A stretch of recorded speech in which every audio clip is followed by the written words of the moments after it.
सदर आली वकार, इस्ताज़ इकराम और मेरे अजीज साथियों, अस्सलामु अलैकुम। मेरी आज की तकरीर का अनवान है पाकिस्तान।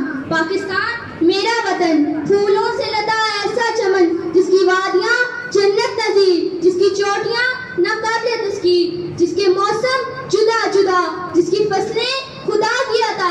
शहज़ाद इकबाल के ख्वाबों की ताबीर, ये कायद के फरमान की तफसीर, ये बुलंद हिम्मत, ये बुलंद हौसला, कौम और शहीदों गाजियों की सरजमीं, जिसे लाखों कुर्बानियों के बाद हासिल किया गया।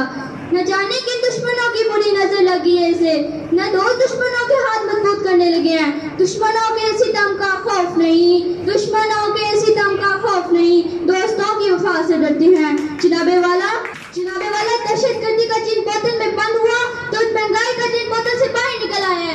ये क्या हो रहा है मेरे मुल्क में। आखिर में इस दुआ के साथ मैं आपसे इजाजत लेना चाहूंगी। खुदा करे मेरी अर्ज़ से पाक पे उतरे, खुदा करे मेरी अर्ज़ से पाक पे उतरे। वो फसले गुल जिसे अंदेशा जवाल ना हो, वो फसले गुल जिसे अंदेशा जवाल ना हो। यहाँ पे जो फूल खिले खिला रहे सदियों, यहाँ पे जो फूल खिले खिला रहे सदियों, यहाँ खिजा को भी गुजरने की विचार ना हो। पाकिस्तान